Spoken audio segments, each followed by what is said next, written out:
نہیں سمجھا سکا. جیسے کہتے ہیں نا اے جان من، اے جان چمن، یہ جملے ادب میں بولے جاتے ہیں، کھچی صاحب سمجھتے ہیں. یا اے جان کائنات، آج رب کہتا ہے اے جان اطمینان، یا ایتھا اے النفس، جان آگے ہے مطمئنہ، اطمینان، اے جان اطمینان. کچھ کہوں تیار بیٹھے ہیں صحیح؟ اے جان اطمینان. تو جملہ ثابت کرتا ہے کہ اطمینان کی جان زہرا کا بابا ہے. زمانہ جس اطمینان کو تلاش کرتا ہے وہ تو مدینے میں ہے. مدینے والے سے تعلق بنا لو، اطمینان مل جائے گا. جس دن تک وہاں نہیں جاؤ گے بھٹکتے پھرو گے، کچھ نہیں ملے گا. تو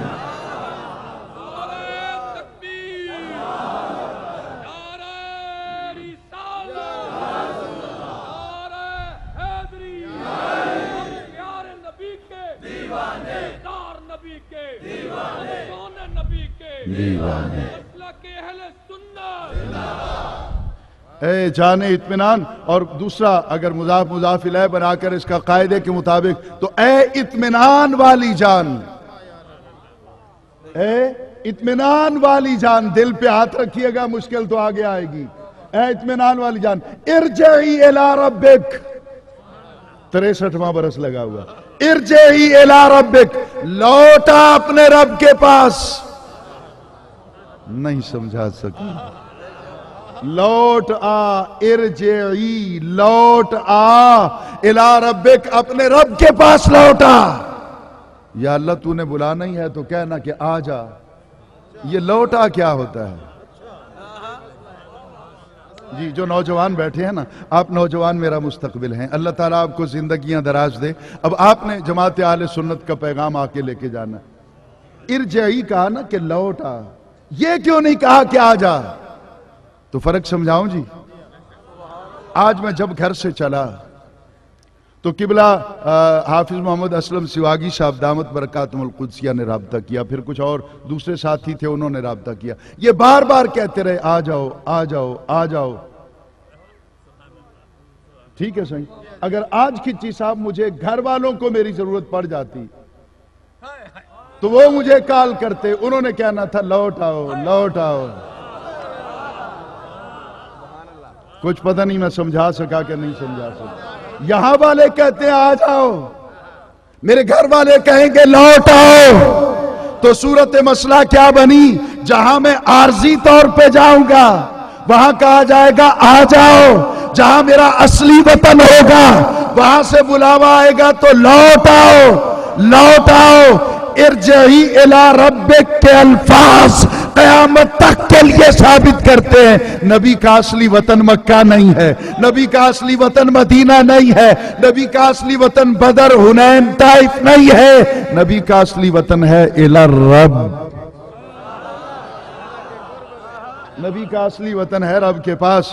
اب سنیے گا نا، بات تو کچھ آگے جانی ہے. میں نے خام خواہ آدھا گھنٹہ نہیں لگایا. جو سنی اب تیار ہو چکا ہے، جس کے من میں عشق مصطفیٰ کی شمع روشن ہو چکی ہے، اب وہ غور سے سنے گا. نبی کے اصلی ریزیڈنسی کا ایڈریس مل گیا، لوٹا.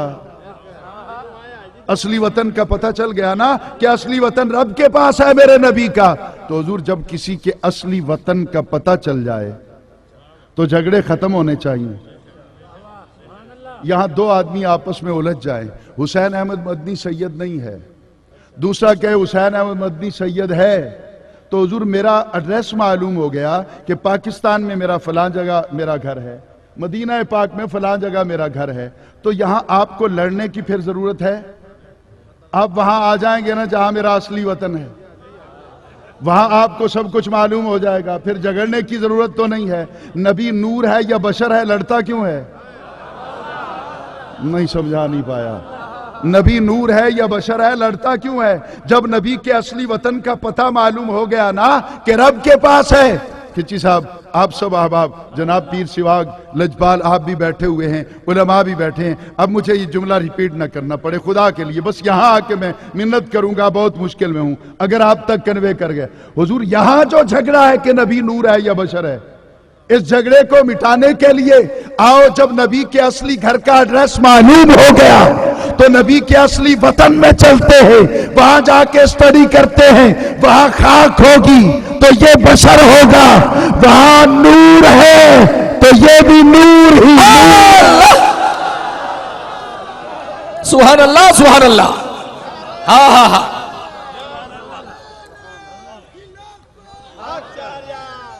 جی او شاہ صاحب سبحان اللہ سبحان اللہ. بات سمجھ میں آ گئی جی؟ اونچی آواز سے تو بول دینا. یقین کیجئے کہ محافل نعت میں میں جاتا نہیں ہوں، لیکن آج آپ کے پاس آ کر میں محسوس کر رہا ہوں کہ مجھے جانا چاہیے. آپ لوگ محبت والے ہیں، میں تو نالائق رہا، میری نالائکیاں تو اپنی جگہ پہ رہی. صرف ایک آیت اور عرض کروں، لا تخزنی الی یوم یبعثون. یہ بھی ابراہیم علیہ السلام ہیں، رب کی بارگاہ میں ساری زندگی عرض کرتے ہیں، لا تخزنی، مجھے شرمندہ نہ کرنا، الی یوم یبعثون، جب قیامت کے میدان میں تو سب کو اٹھائے. حضور آپ کی دعا کا مطلب کیا؟ یا اللہ مجھے شرمندہ نہ کرنا، باقیوں کے چمڑے اتار دے، دوزخ میں ڈال دے، مجھے کوئی پرواہ نہیں، مجھے شرمندہ نہ کرنا، مجھے شرمندہ نہ کرنا.